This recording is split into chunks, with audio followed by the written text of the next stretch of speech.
petite vidéo sur comment j'ai automatisé mon poulailler avec un système à base de SP32.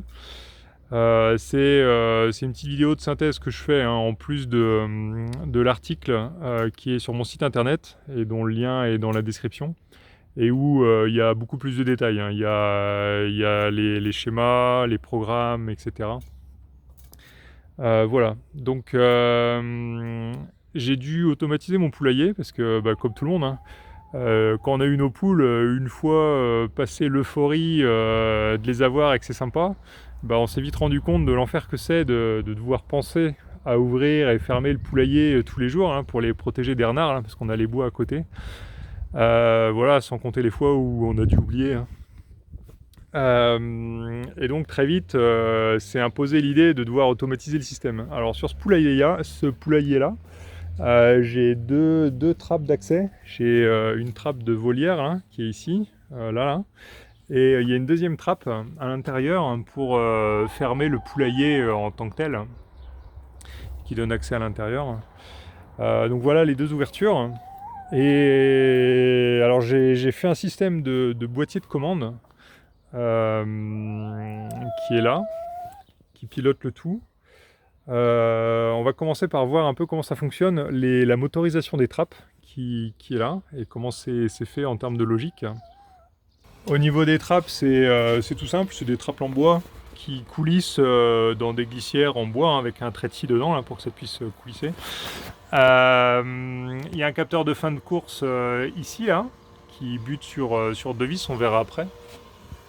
Et au niveau du système d'engrainement, voilà, c'est des petits treuils que j'ai fabriqués comme ça avec un motoréducteur à pas cher là, que j'ai trouvé sur AliExpress, donc qui tourne à 30 tours par minute et qui est assemblé à... Bon, c'est de la tige filetée, hein.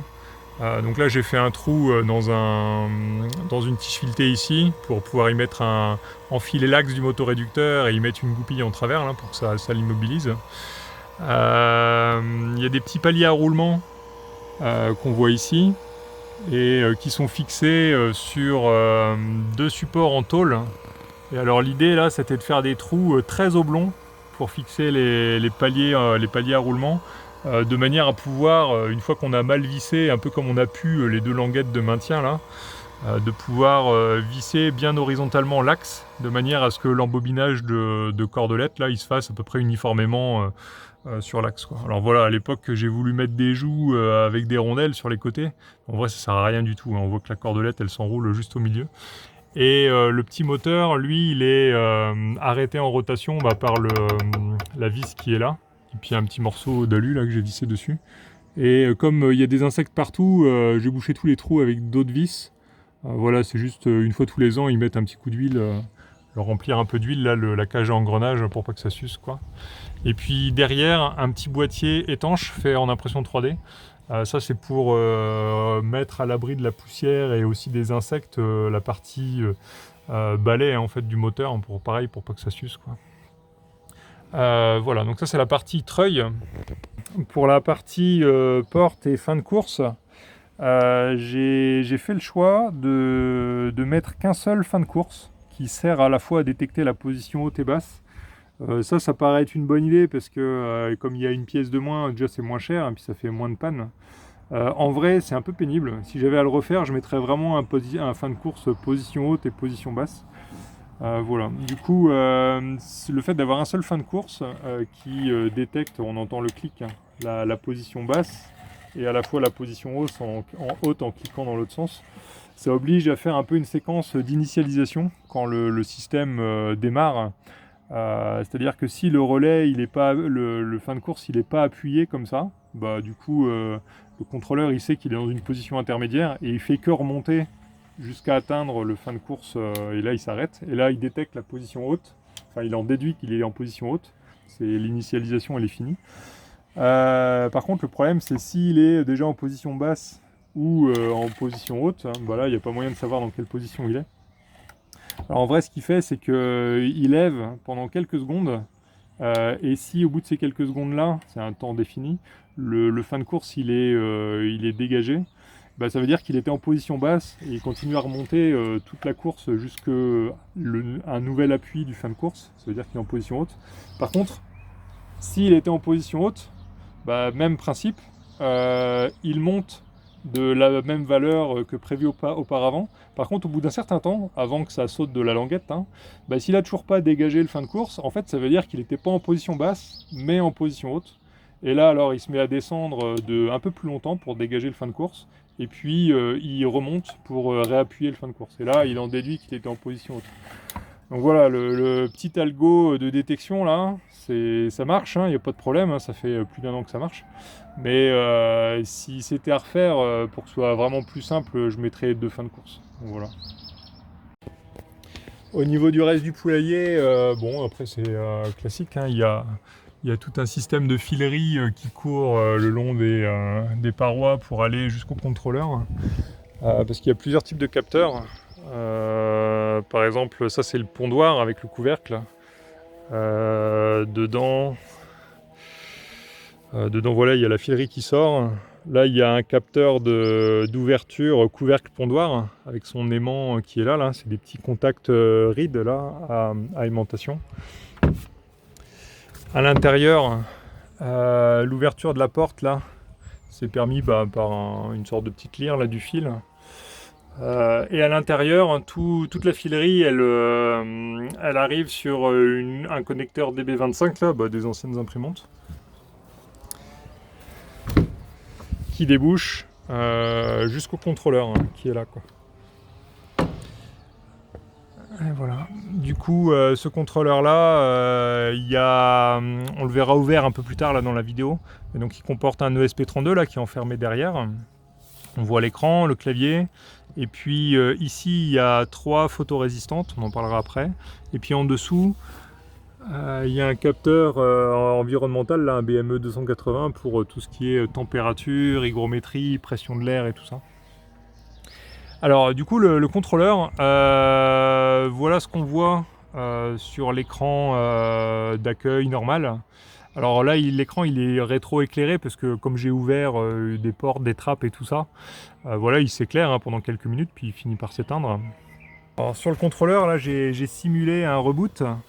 Voilà, donc là on voit qu'il est en période de démarrage. Il a été récupéré la date et l'heure sur ma box internet là, par une requête NTP. Et là il est en séquence d'initialisation de la porte externe. Donc là on est en train de voir qu'il est en train de prendre ses marques pour voir dans quelle position elle est la porte et la mettre à l'état par défaut ouverte. Voilà, c'est en cours de réussite. Voilà, ok. Là, il bascule sur la séquence initialisation de la porte intérieure. On peut regarder vite fait. Tac. Donc on voit le treuil là-haut qui fait ses manœuvres. Là, comme j'expliquais, il est en train de redescendre pour redégager le fin de course. Parce qu'il a compris qu'il n'était pas en position basse. Et là, il va le réappuyer en signalisation en partie haute, quoi.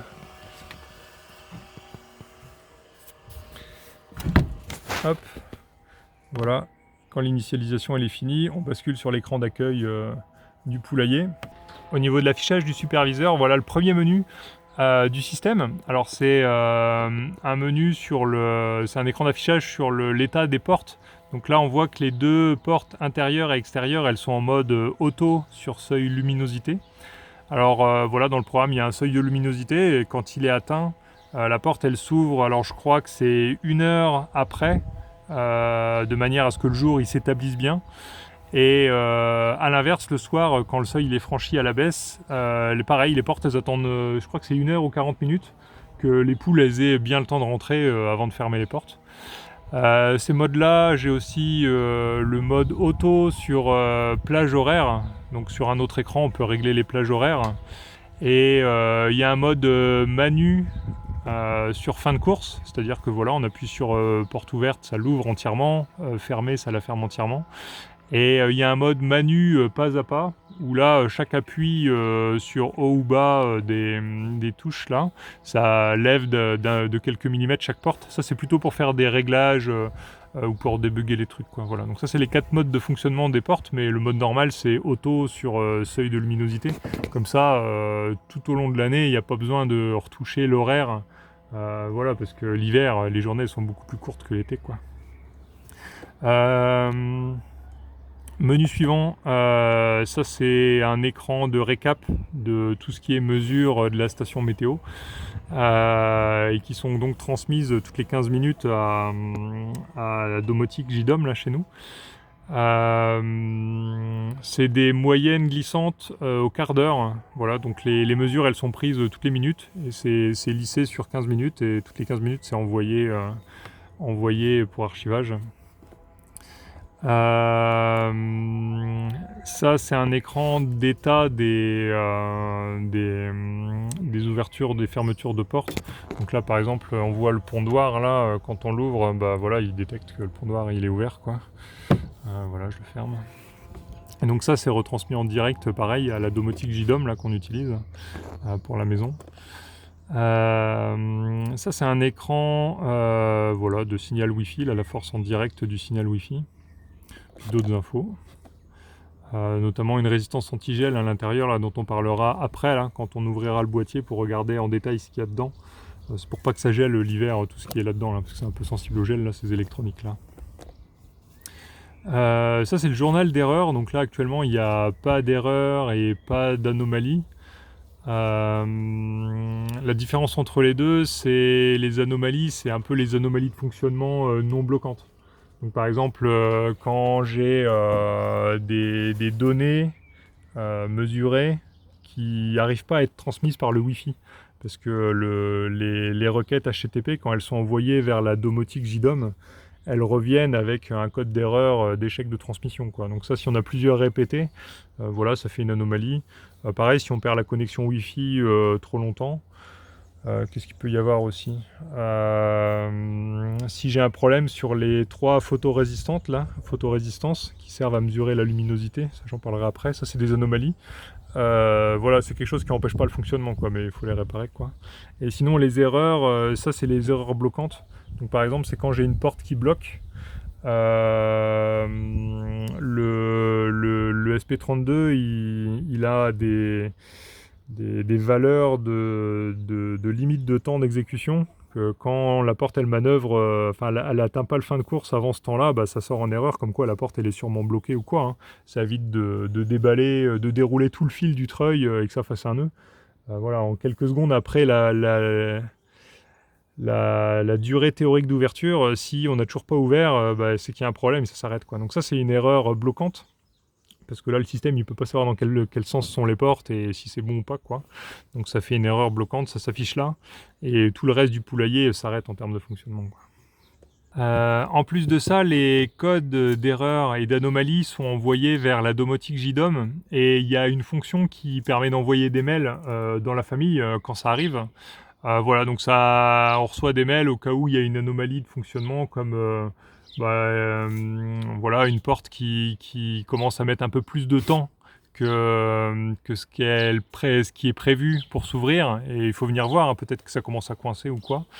Sur les codes d'erreur aussi, s'il y a une porte qui n'a pas pu s'ouvrir et qui a un temps trop long d'exécution qui a été enregistré, on reçoit un mail comme quoi il faut venir voir, hein, parce que les poules potentiellement elles sont bloquées dans le poulailler. Qu'est-ce qu'on a mis aussi? J'avais rajouté une fonction pour être averti par mail, hein, quand il n'y a aucune visite du poulailler qui est faite depuis 3 jours. Donc ça, c'est détecté avec les enregistrements des capteurs pondoir, porte-volière et tout ça, quoi. Si il n'y a rien qui a été enregistré depuis 3 jours, c'est que personne n'est venu. Et du coup, le système envoie un mail pour pas oublier les poules, quoi. Parce que ça peut arriver, hein, sur les journées, les soirs d'hiver où on rentre du boulot super tard, et qu'il fait nuit et qu'il fait froid, et qu'il faut aller au fond du jardin et tout ça. Ça n'a pas été impossible qu'on ait pu des fois oublier les poules dans le fond du jardin pendant quelques temps. Et voilà, comme ça, si jamais ça se prolonge 3 jours, on reçoit un mail des poules. Ce que j'ai fait sur le côté, là, sur le boîtier, j'ai laissé un trou pour qu'on voit le dessus de l'ESP32, et avec une petite vitre là en plexi. C'est pour laisser apparaître la LED bleue de l'ESP32. Et ça, je m'en sers en fait comme témoin d'erreur, hein. C'est-à-dire que quand j'ai une anomalie qui est enregistrée par le système, la LED elle est allumée fixe, et ce qui fait que voilà, le soir dans le fond du jardin, je vois bien que qu'il y a un truc en plus d'avoir les messages et tout ça. Et si j'ai une erreur bloquante, bah là ça clignote en fait, donc c'est encore plus visible. Ça c'est un écran avec les plages horaires d'ouverture-fermeture. Donc là ça se règle en appuyant sur OK puis en changeant toutes les heures, hein, avec les petites flèches. Et ça du coup c'est pas utilisé par défaut, c'est plutôt quand on l'utilise en mode auto horaire, mais moi perso c'est super rare, hein, je m'en sers pas quoi. Ça c'est des écrans d'étalonnage des températures, donc c'est sans coefficient correctif, parce qu'il y a des coefs d'étalonnage là qui sont implantés dans le SP32 pour corriger tout. Ça c'est pareil, c'est un écran d'affichage de valeur de mise au point.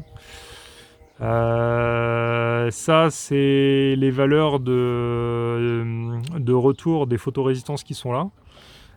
Donc si j'ai 3 photorésistances, là j'explique rapidement pourquoi, là c'est que j'ai eu un problème de fiabilité là sur les photorésistances. Et ça se voit un peu là dans les valeurs en temps réel qu'on a là, c'est qu'elles sont loin d'être égales. C'est peut-être parce que c'est de la mauvaise cam sur AliExpress, hein, j'en sais rien. Mais du coup si on a 3, c'est pour fonctionner en mode, enfin il y a un système de logique 2 sur 3. C'est-à-dire que admettons qu'on demande de fermer la porte en dessous de 50 lux d'éclairement, eh bien l'algo dans le SP32 il va attendre qu'il y ait au moins 2 sur 3 photorésistantes qui passent ce seuil pour déclencher l'ordre de fermeture. Ce qui fait que si jamais il y a une photorésistance qui est HS et qui n'atteint jamais ce seuil là, bah c'est pas grave, elle est hors jeu, enfin en fait elle n'intervient pas puisque le SP il attend d'en avoir au moins 2 pour déclencher l'ordre. Donc ça permet de rendre le truc un peu fiable, parce que j'ai eu des problèmes de fiabilité avec juste une photorésistance au début, c'était je pense pas de la bonne qualité là. Et donc il y a aussi un petit algo de détection de déviance, de déviation. Ce qui fait que quand j'ai une photorésistance qui est clairement en dehors de ce que font les deux autres, eh bien elle est mise HS par le système. C'est enregistré dans les proms là, de l'ESP32 pour qu'il s'en serve plus. Et ça c'est typiquement ce qui me sort un code d'anomalie. Donc c'est pas une erreur bloquante, mais sur les 3 photorésistances, j'ai 2 j'en ai une qui marche plus quoi. Il y a encore une étape de contrôle au-dessus de ça, c'est que si dans, dans le fonctionnement à 2 photorésistances qui continuent, hein, malgré la 3e HS, et bien là j'ai un écart significatif entre les 2 photorésistances, ça veut dire que l'une des deux fait n'importe quoi. Bon, on peut pas savoir laquelle c'est. Et là, du coup, le SP32, là, l'algo détecte il décide de plus tenir compte des seuils de luminosité pour l'ouverture-fermeture, et on passe automatiquement en seuil horaire. Voilà, donc tout cet enchaînement d'algo là, c'était qu'à la base j'ai eu un peu de problème de fiabilité sur ces trucs là, c'était pas terrible, et je voulais vraiment pas que ça merde, parce que des fois on s'absente voilà, quelques jours et tout ça, et il fallait vraiment que la partie ouverture-fermeture des portes elle soit ultra fiable quoi. Et puis pour en revenir aux écrans d'étalonnage qu'on a vu juste avant, ouais, je m'attendais pas à ce que ça dérive comme ça là, les photorésistances là, parce que celle-là elle doit avoir 1 an et demi, et du coup j'ai de ça dévie en fait entre elles petit à petit avec le temps, ce qui fait qu'il faut les recaler quoi. Alors qu'est-ce qu'on n'a pas fait comme écran, les photorésistances. Voilà, le dernier écran, c'est l'écran entre guillemets d'accueil du poulailler. Il bascule au bout de quelques minutes par défaut sur celui-là. Et c'est un écran où il y a le comptage d'œufs qui est affiché. Donc là sur le clavier, en plus des boutons de mode, ouvrir, fermer les portes, des boutons de menu et tout ça, là, il y a 4 boutons œufs qui permettent de comptabiliser les œufs de 4 poules là. Bon, moi j'ai que 2 poules, donc j'ai fait afficher 2 lignes seulement pour l'instant. Donc la poule noire et la poule blanche là. Et ça permet de compter les œufs qu'on ramasse tous les jours. Et c'est super rapide, quoi. Du coup, il suffit d'ouvrir le couvercle du pondoir, récupérer les œufs, et puis en appuyant sur le bouton œuf, voilà, ça incrémente d'un le comptage d'œufs, quoi. Alors voilà, moi j'ai déjà fait le ramassage, donc je le remets à 1. Donc je peux monter jusqu'à 4 comptages d'œufs par jour. Puis après, au-delà, ça revient à 0, hein. Bon, normalement, on est censé visiter le poulailler plus souvent que 4 jours, quoi. Et voilà, donc, et alors ce comptage d'œufs, il est déversé dans la domotique JDOM qu'on a tous les soirs à 23h30. C'est ce qui fait que là, je peux changer les chiffres, je peux éventuellement ramasser un autre œuf dans la journée si elle a répondu à un autre. Et tout ça, ça me fait pas des valeurs aberrantes au niveau de la domotique, quoi. C'est envoyé qu'une fois par jour et à 23h30. Bon, voilà pour le tour d'horizon général là du poulailler. Alors bon, à la base, hein, c'était juste pour ouvrir et fermer les trappes automatiquement. Puis en vrai, à la fin, c'est allé beaucoup trop loin, quoi. Bon, j'ai profité qu'il restait des pattes libres sur le SP32 pour mettre des capteurs et que ça fasse station météo en même temps. Et puis au final, je m'en suis servi aussi comme comptage d'œufs, là, comme on vient de voir là, avec les boutons de ramassage. Voilà, donc là, juste là, je présente la partie un peu Internet et Wi-Fi sur l'ordi. Maintenant, la suite de la présentation, ça concerne la partie connectivité Wi-Fi et interface avec la domotique JDOM qu'on utilise chez nous à la maison. Alors, sur ce sujet-là, le poulailler, il a deux fonctions. La première, c'est que l'ESP32 lui-même, il héberge un petit journal de bord.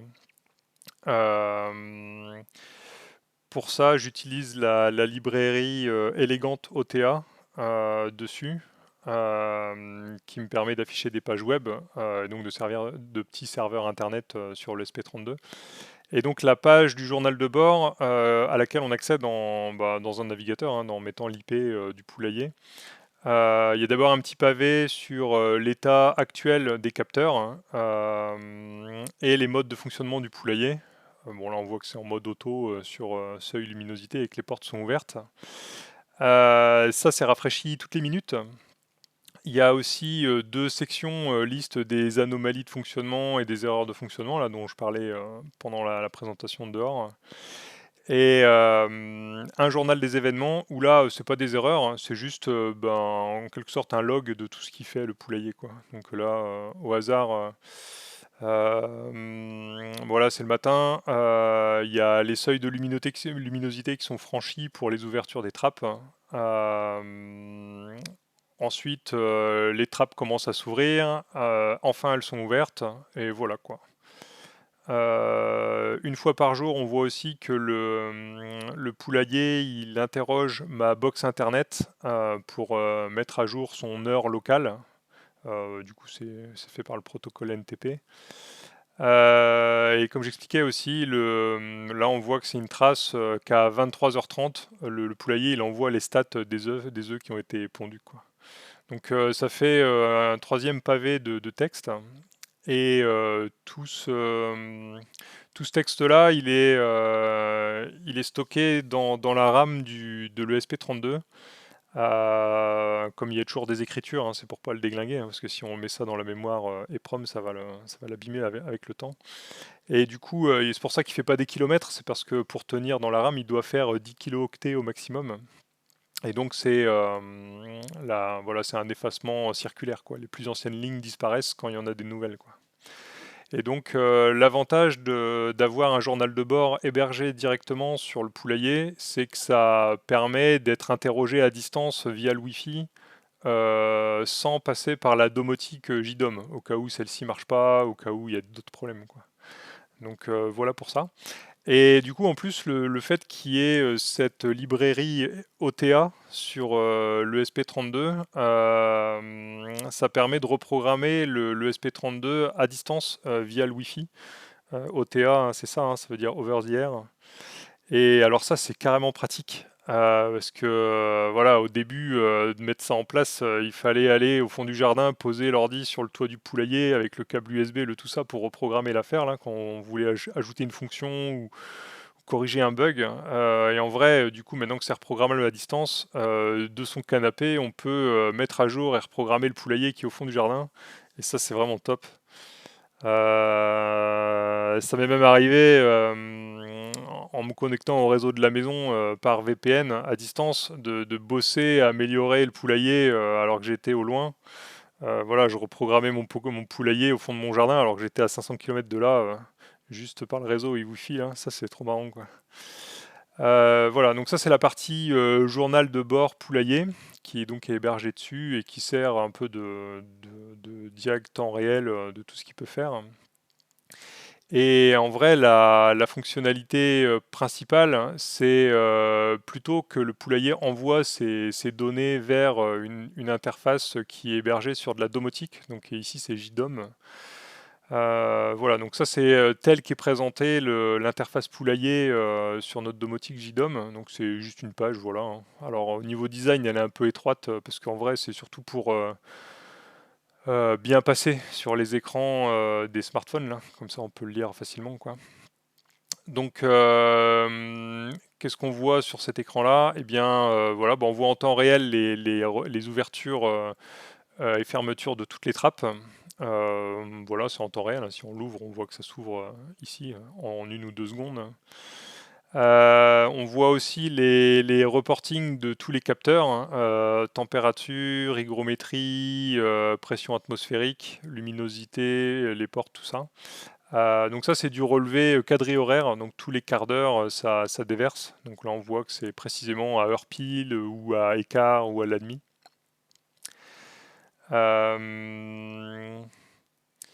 Là, on voit sur la luminosité les 3 bandes des 3 capteurs de luminosité, les 3 photorésistances dont je parlais. Et du coup, on voit qu'il y en a une qui est en train de dériver un peu là, la 2 là. Donc ouais, c'est ce que je disais, c'est que je m'attendais pas à ce qu'il faille les reprendre fréquemment ces trucs-là, quoi. Et donc par rapport aux seuils de luminosité qui sont programmés, voilà, les ouvertures des portes automatiques sont visibles ici. Voilà. Là, on voit les ouvertures des autres portes. Donc voilà, le couvercle du pondoir, la porte de la volière, ce genre de choses. Et voilà, ça permet de voir quand est-ce que le poulailler il est visité. Alors du coup, si en vacances ou en grand week-end, on confie la gestion des poules à des voisins ou des amis, voilà, c'est marrant, on les voit, on voit que ça a été bien fait, quoi. Euh, Là, c'est le plus marrant, là, c'est les stats de ponte des poules. Donc, c'est un rapport avec les boutons œufs qu'on voyait sur le boîtier de commande. Du coup, à 23h30, les stats, elles sont déversées dans ce système-là. Et donc, on voit sur ce graphique du bas tous les œufs qui sont comptés jour après jour. Donc, il y a la poule blanche et puis la poule noire, là. Chacun a ses stats. Et le graphique qui est juste au-dessus, c'est de la somme, c'est une fonction que permet JDOM, c'est de faire des graphiques de valeurs sommées par mois. Et du coup là on voit tout l'historique de ponte des 2 poules. Alors qu'est-ce qu'on peut en dire? On voit au milieu là que la poule noire, elle a couvé pendant quasiment 3 mois. Là. Il y a juste eu la blanche qui a assuré. Et au moment où la noire elle s'est remise à pondre, c'est la blanche qui a couvé pendant 2 mois. Donc là il n'y a que la noire qui a assuré. Et puis là, depuis bientôt 5 mois, là, c'est assez stable en vrai. Hein. Ils pondent régulièrement tous les jours, tout le monde en bonne santé, là, c'est parfait. Euh, Ça, c'est des diagrammes c'est un graphique de reboot du poulailler et de reconnexion Wi-Fi. Bon, c'est plus pour voir si tout fonctionne bien, quoi. Qu'est-ce qu'il y a d'autre à dire? Hein. Ça, c'est un afficheur de valeurs diverses que j'ai pas souhaité mettre sous forme de graphique. Signal Wi-Fi par exemple, les temps de manœuvre d'ouverture et de fermeture des volières, ça on regardera après là parce qu'on peut en faire un peu des analyses historiques avec JDOM, c'est pratique. Les modes de fonctionnement aussi, savoir si on est en erreur ou pas. Voilà, bon bref, ça c'est affiché là. Et il y a un dernier pavé, ça c'est le fait de pouvoir envoyer des commandes au poulailler avec ces boutons-là. Le premier, c'est de faire un reboot à distance, ça peut servir. Sinon, on peut aussi effacer le journal des anomalies ou le journal des erreurs depuis ici. Ça permet d'acquitter en fait les problèmes qu'il peut avoir, hein, après avoir lu le journal de bord et avoir compris ce qui s'est passé à distance. Ça permet d'arrêter du coup le clignotement là, de la LED bleue qui s'allume dessus au fond du jardin, là, avec les voisins qui se demandent ce que c'est. Et après, c'est des boutons qui sont là pour chaque porte. La trappe du poulailler et la trappe de la volière, hein, c'est de les changer de mode en fait. Soit de les mettre en mode auto sur seuil de luminosité ou sur créneau horaire, ou alors de les laisser en mode manu jusqu'aux fins de course. Euh, voilà, si on veut isoler une partie du poulailler l'été ou l'hiver parce qu'il y a une poule qui est malade ou quoi, ça peut servir à ça. Puis là, il y a les boutons ouvrir la trappe du poulailler et la fermer. Et ça, c'est marrant, on peut le faire à distance. C'est marrant à voir. Voilà, donc ça, c'est tout ce qu'on pouvait dire sur l'écran principal, hein, qu'on a sur la page JDOM, hein, qui gère le poulailler. Alors dans JDOM, il y a d'autres fonctions, notamment l'historique. Ça se pratique. Euh, donc là, j'ai préparé un historique des valeurs depuis un peu plus d'un an, de temps d'ouverture et de fermeture des trappes. Et c'est avec ces graphes-là que j'ai pu caler les seuils de détection, de blocage ou de temps trop long d'exécution d'ouverture. Et donc, comme j'expliquais, c'est qu'il y a, du coup, il y a un seuil qui est calé à peu près juste au-dessus. Et quand la porte elle commence à prendre de plus en plus de temps à s'ouvrir, JDOM nous envoie un mail en disant faut aller voir, il y a sûrement un truc qui commence un peu à coincer ou à y avoir un peu un dur mécanique, quoi. Donc là, ce qu'on peut voir sur les graphes verts et bleus là, c'est qu'il y a un petit step vers le bas là, qui s'est produit il y a 3-4 mois. Ça, c'est que j'ai changé j'ai bougé un peu en fin de course là, parce qu'il y avait un truc que j'ai voulu améliorer, donc ça se voit là. Et puis, qu'est-ce qu'on voit sur ça, c'est le temps de manœuvre de la fermeture de la volière, hein, en orange. On voit depuis un an et demi que voilà, avant on était plutôt à 60 secondes et là on se dirige doucement vers 70, ça monte tout doucement. Voilà, faudra que j'aille voir, c'est mettre peut-être un coup de graisse ou frotter un truc pour que ça coulisse un peu mieux, quoi. Également, voilà, ça c'est sur les valeurs qui ne sont pas affichées sur la page principale.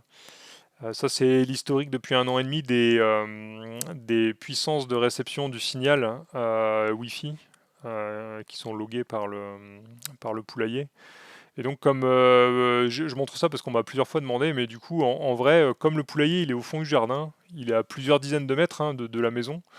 Et c'est vrai que le signal Wi-Fi qui parvient là-bas, il n'est pas très fort, hein. Je vois, on est en moyenne entre 80 à moins 80 et moins 90 dBm. Mais j'ai pas de problème de valeur ratée à l'envoi, de code d'erreur sur des requêtes HTTP qui reviendraient non transmises. Ou de déconnexion trop fréquente, ou même quand je mets à jour le poulailler à distance, la vitesse de déversement du programme, c'est de l'ordre de 70 kilooctets par seconde, ce qui n'est pas très élevé, hein, mais je crois que c'est ça, que le truc soit prêt ou à 50 mètres de distance.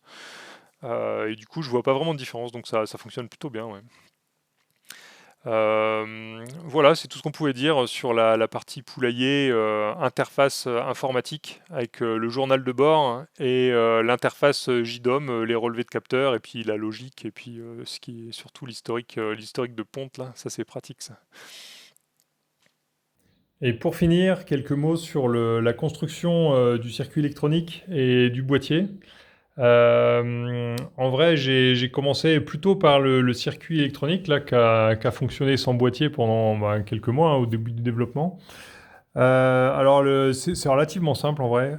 Tout le poulailler, il est connecté avec une prise DB25 ici pour voilà, les contacts d'ouverture des portes, les tensions des moteurs pour les monter ou descendre les portes. Voilà, donc tout passe par le connecteur. Le SP32, il est ici. Euh, il y a un double pont en H, un L298N là, qui est super courant, hein, pour actionner les moteurs à courant continu dans un sens et dans l'autre. Je l'ai un peu modifié parce que tout le système fonctionne en 6 volts et ce pont-là, 6 volts, c'est un peu le mini qu'il est capable d'accepter là. Donc bon, ça fonctionne comme ça. Qu'est-ce qu'il y a d'autre? Le clavier et l'écran et le capteur BME 280 hein, qui est là. Ils sont tous chaînés sur un bus I2C de manière à voilà, économiser les pins. Hein. Donc là, on le voit pas, mais même le clavier, il est branché sur un petit circuit I2C, entrée parallèle et sortie I2C. Le capteur, notamment celui-là, là, le BME 280, le capteur de température, lui, il est redondé par un deuxième capteur qui est rien d'autre qu'une thermistance. Donc la mesure, elle est faite par décharge capacitive. Et il y a aussi un capteur de température interne au boîtier pour être sûr qu'il ne gèle pas. Et pour être sûr qu'il ne gèle pas, il y a deux grosses résistances ici et là qui, sous 6 volts, délivrent à peu près 1 watt de puissance et qui servent à réchauffer le boîtier. Alors, je crois que elle s'allume quand la température extérieure est inférieure à 5 degrés, voilà, de manière à maintenir le boîtier hors gel. Et quoi dire d'autre? On voit les 3 photorésistances là, qui sont sur des socles tulipes là, à branchement rapide. Ceci pour les remplacer quoi. Parce que comme je disais, j'ai eu quelques problèmes avec les photorésistances. Voilà. Donc, et une fois que tout ce circuit-là a été conçu, fonctionné, testé, le boîtier il a été construit autour en fait. Donc c'est de la conception 3D et il était imprimé en 3D.